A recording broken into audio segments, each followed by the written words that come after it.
निर्मितीमुळे हे मिळालंय तर छत्रपती शिवराय छत्रपती संभाजीराजे यांच्या स्वराज्यामुळे आणि सगळ्यात महत्त्वाचे म्हणजे हे मिळालंय तर डॉक्टर बाबासाहेब आंबेडकरांच्या संविधानामुळे।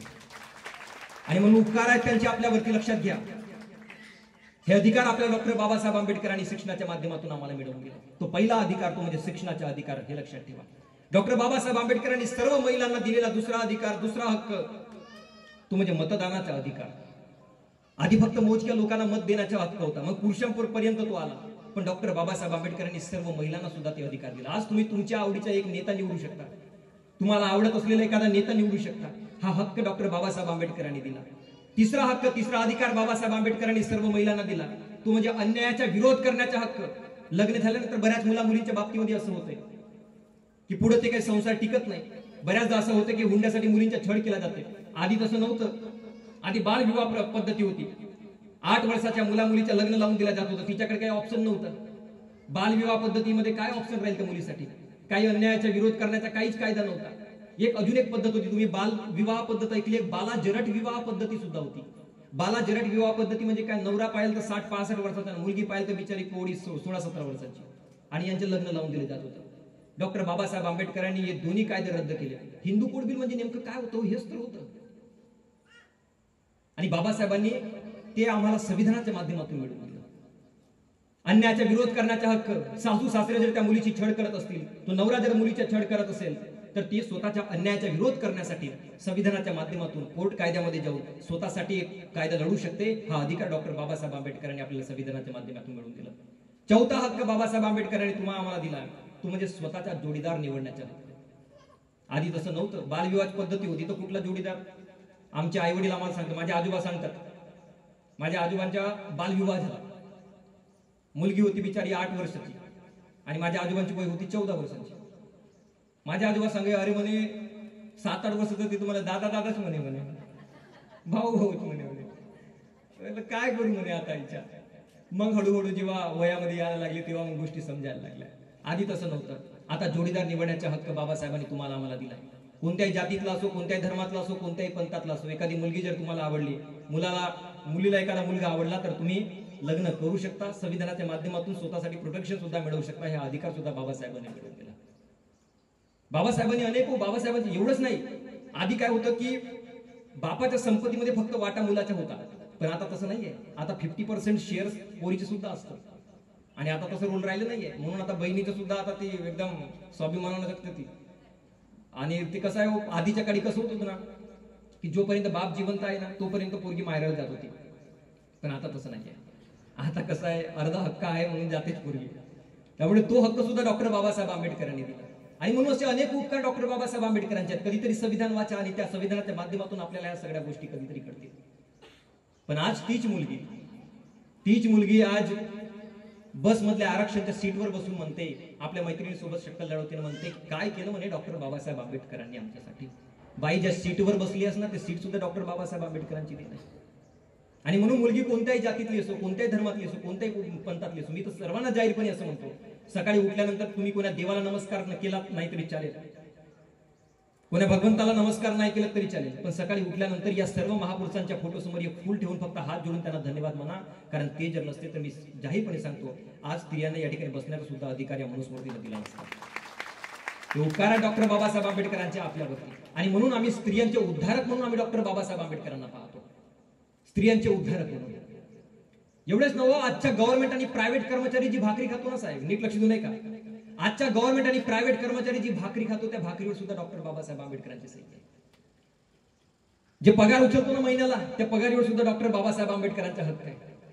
कारण कर्मचाऱ्यांना त्यांचे हक्क मिळाले पाहिजे, कर्मचाऱ्यांना त्यांना न्याय मिळाला पाहिजे, म्हणून कर्मचाऱ्यांचे तारणहार आणि भारताचे सर्वात मोठे कामगार नेते होते डॉक्टर बाबासाहेब आंबेडकर। त्यांनी कामगारांचे कामाचे तास 12 तासावरून 8 तास केले। पीएफ योजना सर्व कामगारांना लागू करून दिली, पेन्शन योजना सर्वांना लागू करून दिली, वेतन आयोग सर्वांना लागू करून दिला, ईएल पीएल सीएल एवढे सुट्टी आहेत त्या सर्व बाबासाहेबांनी लागू करून दिल्या। भर पगारी सुट्टीची तरतूद डॉक्टर बाबासाहेब आंबेडकरांनी दिली। कर्मचाऱ्याची मृत्यू झाली तर वारसाला नोकरी देण्याची तरतूद बाबासाहेबांनी मिळवून दिली। प्रेग्नन्सी मध्ये सुट्टी बाबासाहेबांमुळे जाहीर झाली, तरी आजच्या कर्मचारी बेईमान झाला आणि बाबासाहेबांना विचारते, लोकांसोबत चर्चा करताना विचारते, काय केलं म्हणे बाबासाहेबांनी आमच्यासाठी। अरे काय केलं डॉक्टर बाबासाहेबांनी आमच्यासाठी हे विचारण्याआधी कोण होते डॉक्टर बाबासाहेब आंबेडकर ते पहिल्यांदा समजून घ्या.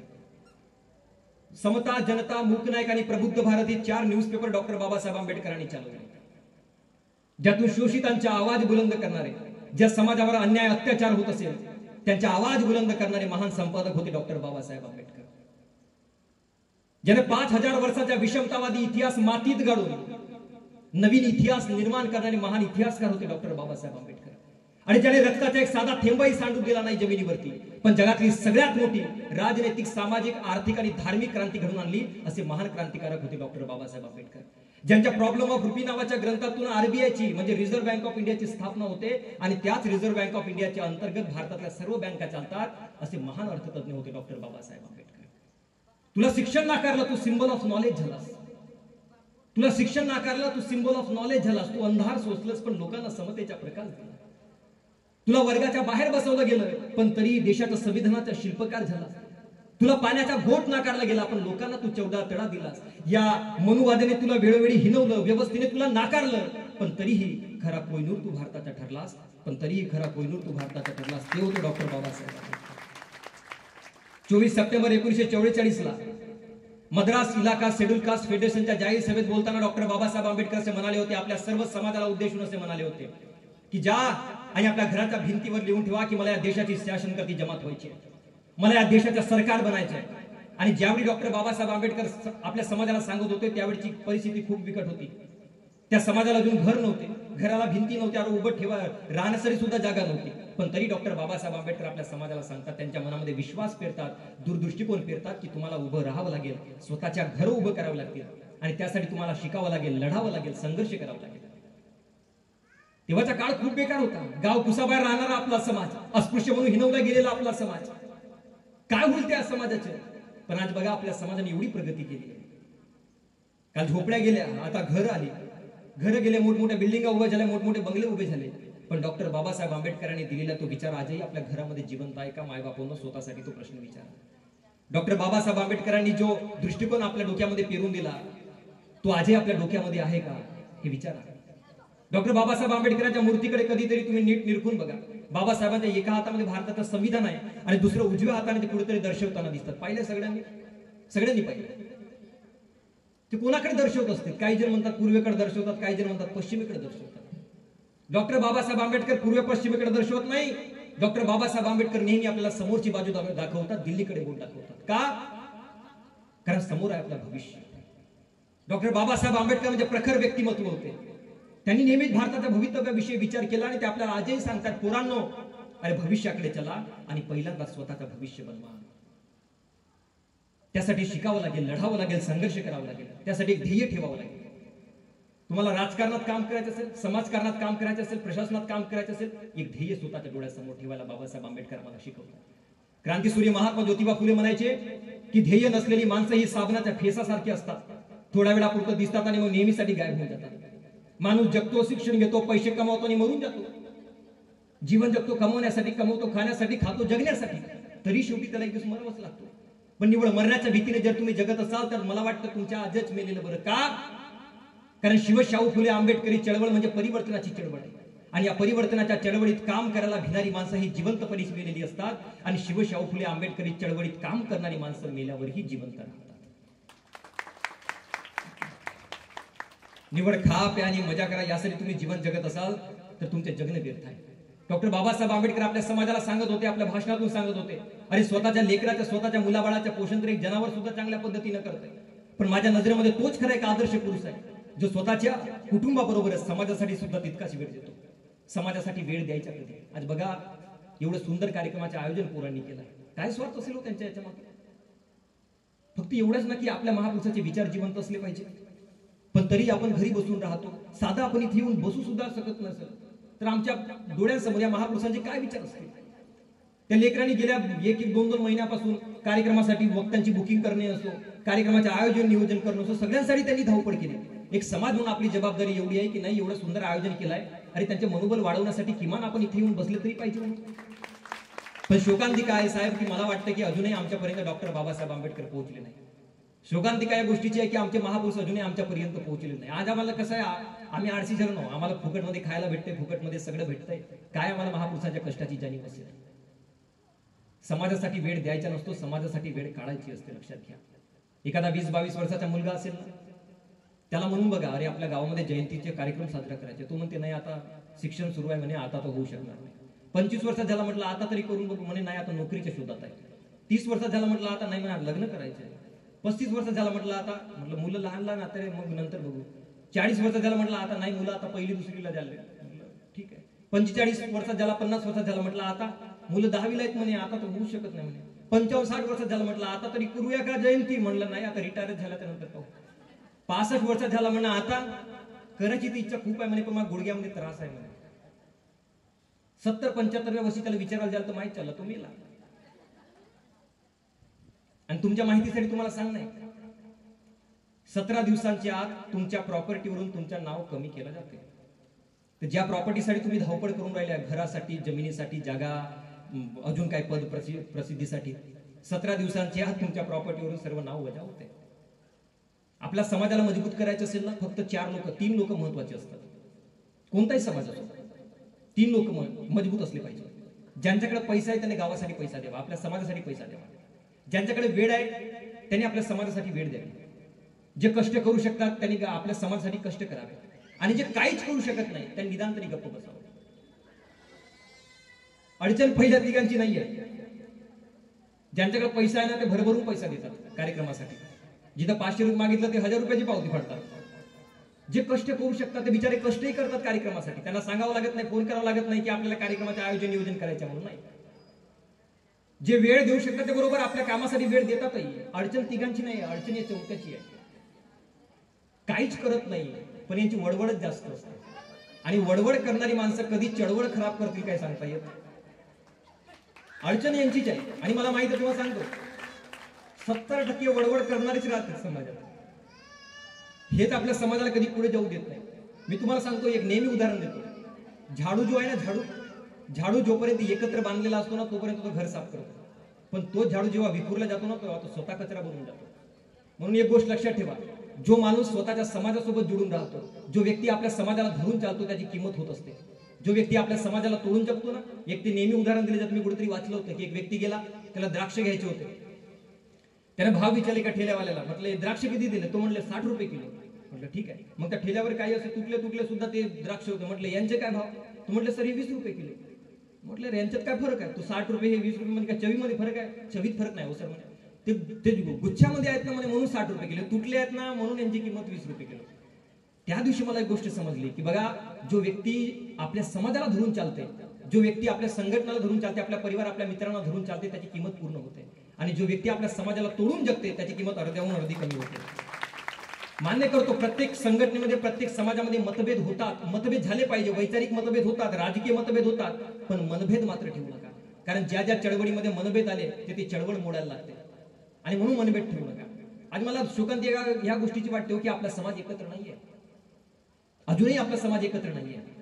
आणि याच गोष्टीचा फायदा तुम्हाला सांगतो, आपल्या 80% समाजावर ते 20% लोक राज्य करतात. याचं कारण एकच की आपण एकत्र नाही. एका हॉस्टेलमध्ये 100 पोरं होते, 100 पोरं राहायचे. आणि प्रॉब्लेम अशी होती की दर दिवशी त्या 100 पोरांना नाश्त्याला उपमा दिला जायचा. काय दिला जायचा, जोरात बोला, काय दिला जायचा, उपमा दिला जायचा दर दिवशी.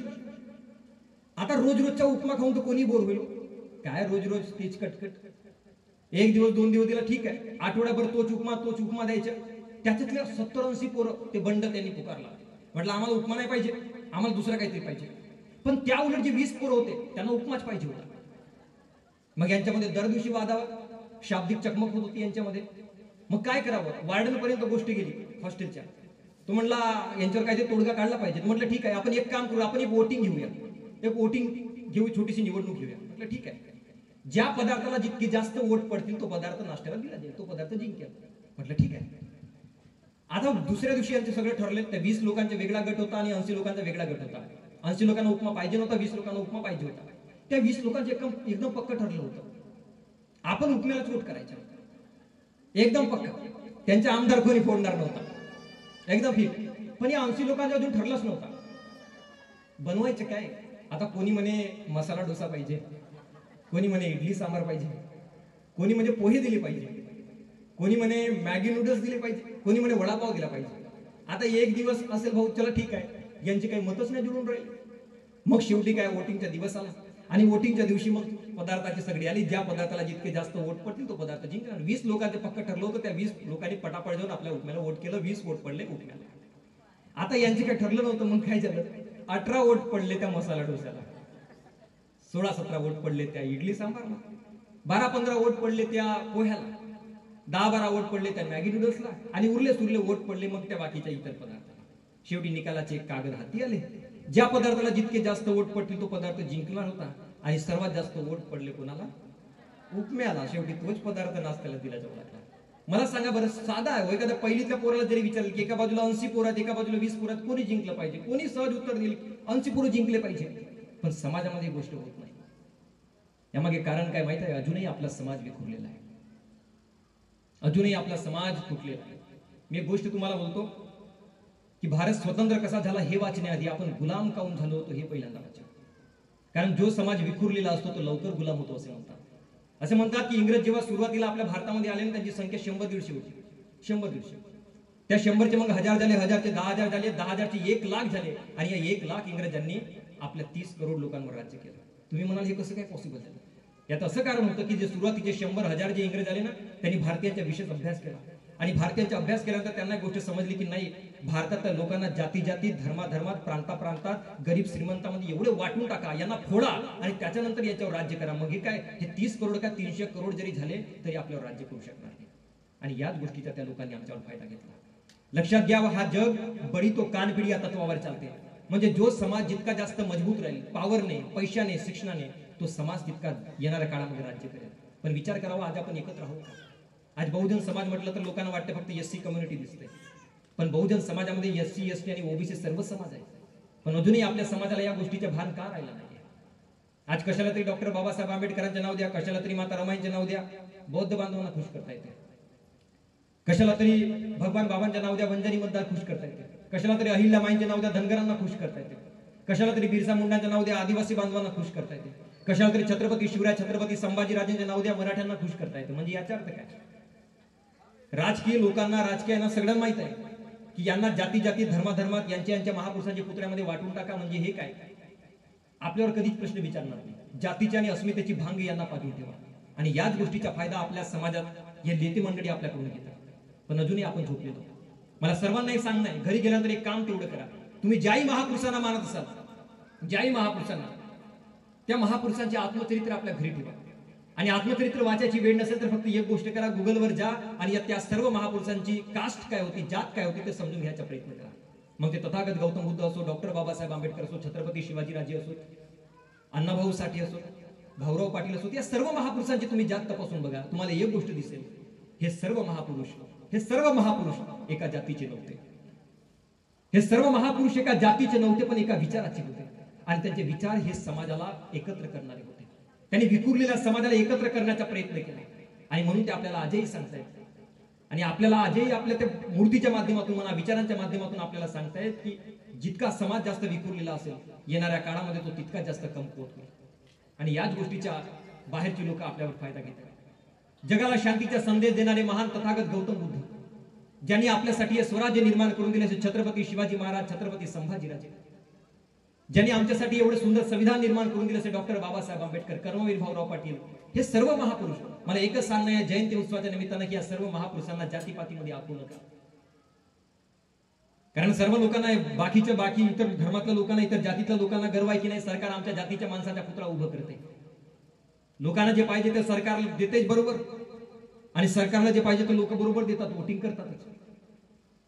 पण विचार करा, सरकारी दवाखान्यात मरणारी लोक हे दलित, धनगर, माडी, मराठा, मातंग, हिंदू, मुस्लिम, कुणबी सगळेच आहेत. पण बोलणार कोण? आज चांगली शाळा नाही, चांगलं शिक्षण नाही, चांगले हॉस्पिटल्स नाही. मी एक व्हिडिओ बनवले होते, एका भाषणातली क्लिप, की महाराष्ट्रातल्या 15,000 जिल्हा परिषदेच्या शाळा बंद पाडण्यात आल्या, 2023चा डाटा आहे. आणि 18,000 नवीन दारूची दुकानं सुरू झाली. ही आमची प्रगती आहे का? म्हणजे शिक्षणापेक्षा जर दारू महत्वाची वाटत असेल आपल्या देशामध्ये, तो देश खरंच महासत्ता होईल का? म्हणजे ज्या देशाची जीडीपी दूध विकून नाही तर दारू विकून मोठी होत असेल, तो काय देश महासत्ता बनणार? या गोष्टीचा विचार मला वाटतं कधीतरी आपण केला पाहिजे. इकडे दक्षिण आफ्रिकेतल्या एका विद्यापीठाच्या प्रवेशद्वाराच्या बाहेर कोणीतरी लिहून ठेवलं होतं की देशाला जर बर्बाद करायचं असेल ना, देशाला जर बर्बाद करायचं असेल तर कुठल्याही आतंकवाद्यांची गरज नाहीये, देशाला जर बर्बाद करायचं असेल तर कुठल्याही नक्षलवाद्यांची गरज नाहीये. एक काम तेवढं करा, त्या देशाच्या शिक्षण व्यवस्थेवर डायरेक्टली वार करा. म्हणजे काय करा, पोरांना कॉपी करायची मोकळीक द्या, शिक्षणाचा दर्जा खालावून टाका, त्यांना त्यांची संस्कृती, त्यांना त्यांची अस्मिता नको कळायला, त्यांना त्यांचे महापुरुष नको कळायला. हे सगळं चाललंय आणि आज तेच होत आहे. आणि अशा शिक्षण व्यवस्थेतून तयार झालेला डॉक्टर हा लोकांचा इलाज बरोबर करू शकणार नाही, अशा शिक्षण व्यवस्थेतून तयार झालेला इंजिनियर हा बांधकाम बरोबर करू शकणार नाही, अशा शिक्षण व्यवस्थेतून तयार झालेला न्यायाधीश लोकांसाठी बरोबर न्याय करणार नाही. देश आपोआप देशद्रोही लागेल. आणि हेच प्रकार सध्या सुरू होत आहे. कोरोनाच्या काळामध्ये मला वाईट दृश्य पाहायला भेटलो. कोरोनाच्या काळामध्ये शिक्षकांना लपून छपून पोरांना शिकवावं लागत होतं, माहित आहे. आणि नेते मंडळी मात्र खुलेआम रॅल्या करत होते की शिक्षा के जहाज बड़े ही शौक से डुबाए जा रहे हैं, कि शिक्षा के जहाज बड़े ही शौक से डुबाए जा रहे हैं, स्कूलों को बंद करके लोगों को रैलियों में बुलाए जा रहे हैं, तू कब तक फ्री के राशन का मजा लेता रहेगा आम आदमी, तेरे बच्चे जिस्म से नहीं दिमाग से अपाहिज बनाए जा रहे हैं. आणि म्हणून डॉक्टर बाबासाहेब आंबेडकर आम्हाला सांगायचे की ज्याला दुःखातून सुटका पाहिजे असेल त्याला लढावं लागेल, आणि ज्याला लढायचं असेल त्याला अगोदर शिकावं लागेल. कारण अनपढ होऊन जर तुम्ही लढाई केला तर तुम्ही एका झटक्यामध्ये हरून जाल. Education is the most powerful weapon to change the world. शिक्षा एक ऐसी ताकत है जो पूरी दुनिया को बदल सकती है. असं म्हणतात की उपाशी राहिल्याने माणूस जसा कमजोर होऊन लवकर मरतो, अशक्त होऊन लवकर मरतो, तसं शिक्षणाच्या अभावाने माणूस हा जिवंतपणे दुसऱ्याच्या गुलाम होऊन बसतो. आणि एकदा का माणसाला गुलामीची सवय झाली की तो माणूस स्वतःची ताकद विसरून जातो. असं म्हणतात की स्लेव्स हॅज नो ओपिनियन. गुलामांना स्वतःचं मत मांडण्याचा अधिकार नसतो. आणि म्हणून डॉक्टर बाबासाहेब आंबेडकरांनी सांगितलंय, गुलामांना गुलामीची जाणीव करून द्या, तेव्हाच ते बंड करून उठतील. आणि गुलामी दोन प्रकारची असते, नीट लक्ष देऊ नये का. एक असते शरीराची गुलामी आणि दुसरी असते मनाची, विचारांची गुलामी. शरीराच्या गुलामीतून मुक्त होण्यासाठी डॉक्टर बाबासाहेब आंबेडकरांनी आपल्याला संविधान दिलं, कायदे कानून दिले. पण विचारांच्या गुलामीतून मुक्त होण्यासाठी काही पिढ्या निघून जातात तरी ती गुलामी बाहेर निघत नाही. मग सांगितलं जगदीश सरांनी, एका बाजूला डॉक्टर बाबासाहेब आंबेडकरांचे आम्ही फोटो ठेवतो, त्यांचे विचार आम्ही आत्मसात करण्याचा प्रयत्न करतो, आणि दुसऱ्या बाजूला आपण बुवाबाजी करणाऱ्यांच्या नादी लागतो. काय कोणते विचार आपल्या डोक्यामध्ये येतात. आणि म्हणून बाबासाहेब आंबेडकरांनी आम्हाला तो सगळ्यात मोठा तत्वज्ञान त्या माध्यमातून दिला. आणि तुम्हाला सांगतो, आपल्या देशामध्ये, आपल्या देशातच नाही, जगामध्ये 3 गोष्टींच्या आधारावर लोकांना मूर्ख बनवता येते. किती गोष्टींच्या आधारावर? जोरात, तुम्हाला झोप येते का? जोरात बोला. किती? 3 गोष्टींच्या आधारावर लोकांना मूर्ख बनवता येते. 3. पहिला, धर्माच्या नावावर अंधश्रद्धा पसरव. सगळ्यात सोपा आहे. धर्माच्या नावावर अंधश्रद्धा पसरव लोकांना यू मध्ये बनवता येते, मग तो कोणीही असो. बघा, शास्त्रामध्ये धर्माची एक व्याख्या केली आहे. असं म्हणतात की धार यती इति धर्म म्हटलं गेलाय. म्हणजे जे धारण करण्यासारखं त्याला धर्म म्हटले जाते. म्हणजे तुमचे आचार, तुमचे विचार आणि तुमचे कर्म कसे असले पाहिजे, धर्म आपल्याला शिकवतो. मग तो हिंदू धर्म असो, मुस्लिम धर्म असो, ख्रिश्चन धर्म असो, बौद्ध धर्म असो. म्हणून बघा, कोणताच धर्म कधी जाती जाती धर्माधर्मामध्ये दंगली करायला आपल्याला शिकवत नाही, जाती जातीमध्ये भांडणं करायला आपल्याला शिकवत नाही.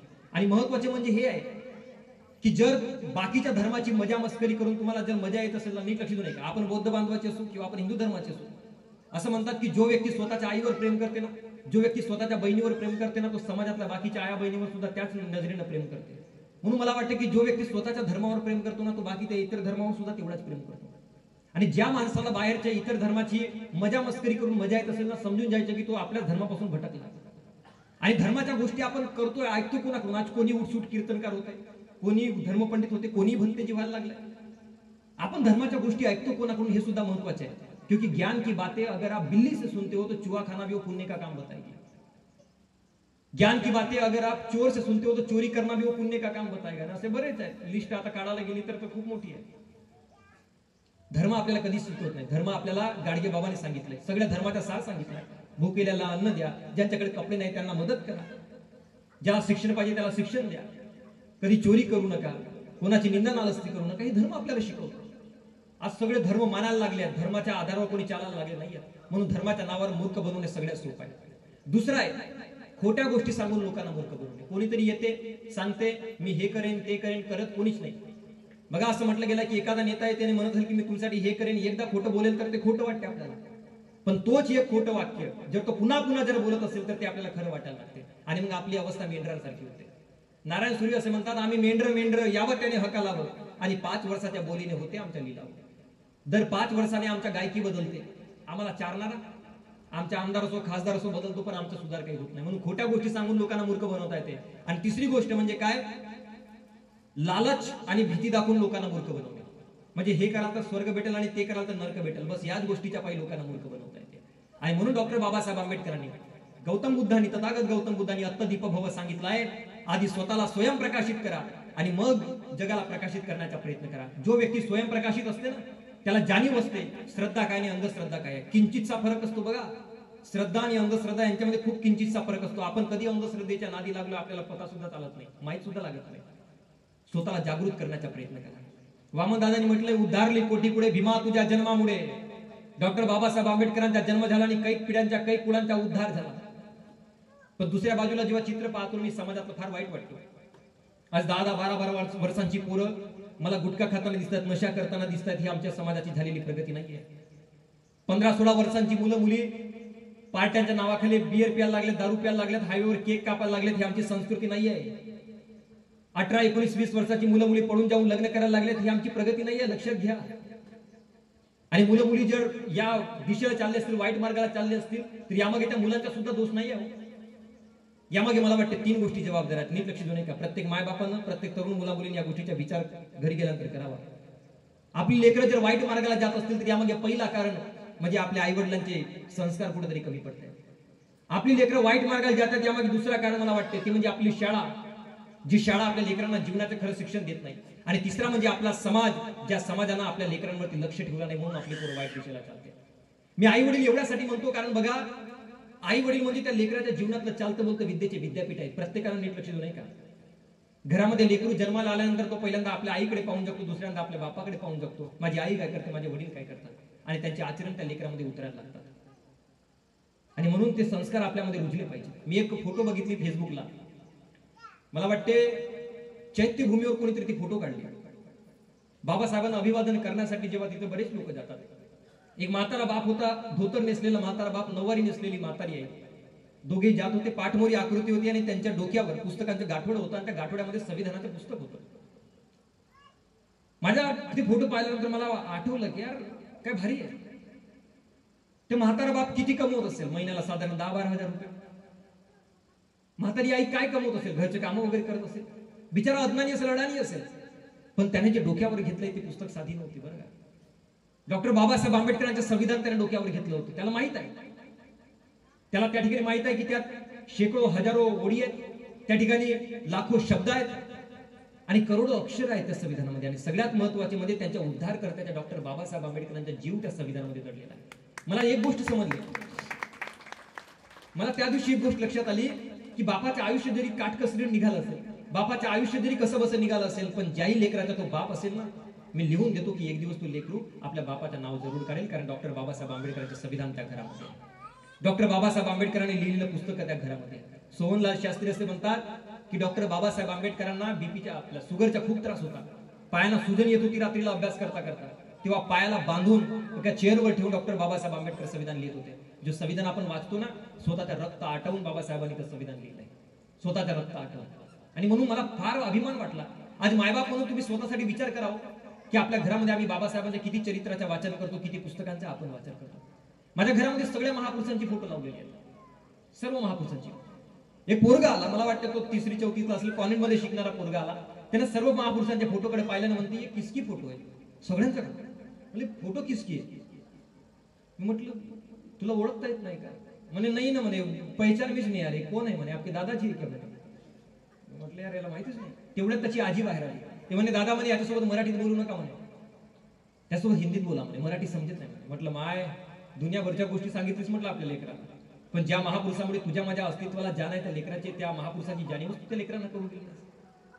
आणि म्हणून मला वाटतंय आपल्या लेकरांना तुम्ही आपल्या मांडीवर बसवा आणि या सर्व महापुरुषांच्या फोटो समोर बोट दाखवत त्यांना एक म्हणा, लेकरा एक गोष्ट लक्षात ठेव की जन्म जरी तुला आम्ही दिला असला तरी तुला, मला आणि आपल्या सर्वांना या समाजामध्ये सन्मानानं जगाला शिकवणारे बाप माणसांनी यांचा इतिहास कधी विसरू नको. ही आपली जबाबदारी आपल्या लेकरांना धरून चालण्यासाठी.